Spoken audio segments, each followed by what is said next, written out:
चलिए सब लोग ध्यान से देखिएगा। अब हम पोटेंशियोमीटर का एक दूसरा एप्लीकेशन, दूसरा यूज़ पढ़ रहे हैं। वैसे तो पोटेंशियोमीटर के बहुत सारे यूज़ होते हैं, जैसे कि दो सेलों के इलेक्ट्रोमोटिव फोर्स का कंपेयर करना, तुलना करना है।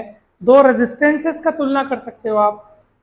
और एक और एप्लीकेशन है to measure internal resistance of a cell. किसी सेल का इंटरनल रेजिस्टेंस भी हम पता कर सकते हैं।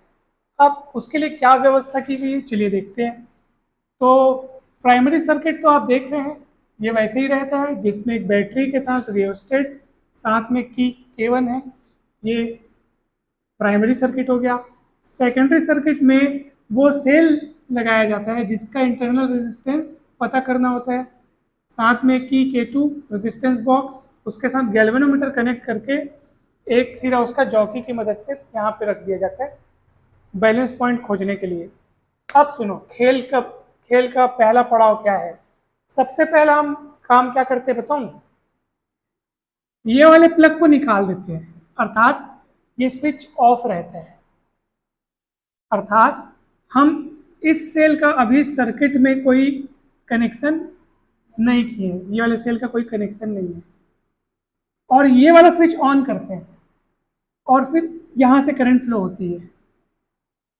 अब क्योंकि ये वाला सेल जो है वो कौन से सर्किट में हो गया, ओपन सर्किट में हो गया। ओपन कब बोलते हैं, जब वो स्विच ऑफ है, उससे करंट नहीं ले रहे हो तुम, है ना, बताया था ना। तो बोल रहे हो ऐसा क्यों कर रहे हो सर, क्यों कर रहे हैं, अभी मैं आपको बता रहा हूँ। अच्छा, जब ये स्विच को ऑन करके आप सर्किट में करंट फ्लो कराते हो, अब जॉकी की मदद से आपको क्या करना है, बैलेंस पॉइंट खोजना है। मान लो बैलेंस पॉइंट मिल गया L1 दूरी पर।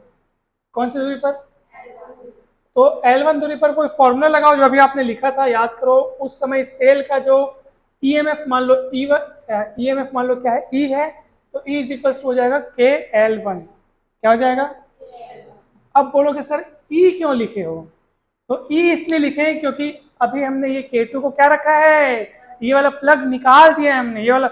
और याद करो ईएमएफ की डेफिनेशन क्या थी, जब सेल कौन सा सर्किट में होता है, ओपन सर्किट में होता है, यानी जब उससे करंट न ली जा रही हो, जब स्विच ऑफ हो, उस समय जो मैक्सिमम पोटेंशियल डिफरेंस होता है वही ईएमएफ होता है। इसलिए मैंने यहाँ पे ई लिखा है। अगर अभी भी आपको नहीं समझ में आया तो घबराओ मत, क्योंकि अब मैं क्या करने वाला हूँ पता है, अब मैं ये वाला प्लग को लगाऊंगा, ये वाले स्विच को ऑन करूंगा। अब ये वाला सेल भी काम करेगा।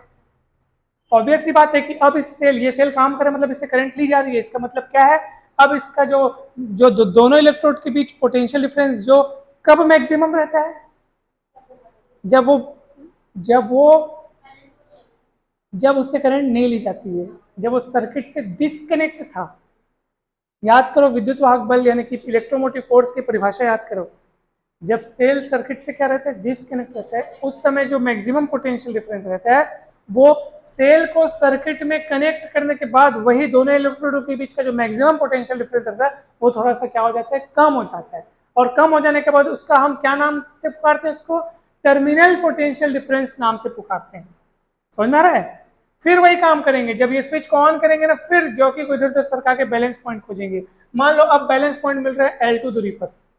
अब जो यहाँ पे ई लिखते थे ना, आप क्या लिखेंगे, वी। क्यों लिखेंगे वी, क्योंकि अब वो ईएमएफ नहीं कहलाएगा, वो क्या कहलाएगा, टर्मिनल पोटेंशियल डिफरेंस कहलाएगा। ईएमएफ कब कहलाता था, जब ये K2 वाले प्लग को तुम निकाल दिए थे, इसको डिस्कनेक्ट किए थे, याद है, थोड़ा सा ध्यान रखना है आपको। और मान लो ये K तो फिक्स रहेगा। इक्वेशन नंबर 2 हो गया। अब मेरे को बताओ सेल के इंटरनल रेजिस्टेंस का फॉर्मूला क्या होता है। Internal resistance of cell R is equals to R E by V minus 1।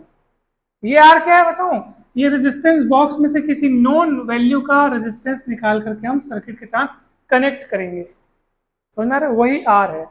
ई और वी की वैल्यू रखो आप, आर KL1 KL2, ई और वी की वैल्यू -1 और ये स्मॉल आर, और यहाँ से के कटेगा तो क्या बचेगा बताओ, R is equals to R L1 by L2 -1, या आप इसको ऐसा भी लिख सकते हो एलसीएम निकाल के L1 minus L2 by L2। ये सेल का इंटरनल रेजिस्टेंस यहाँ से अपन फाइंड कर सकते हैं। समझ में आया कि नहीं है? तो यही है इसका प्रोसेस और यही यहाँ पे टॉपिक कंप्लीट होता है। This topic is completed now.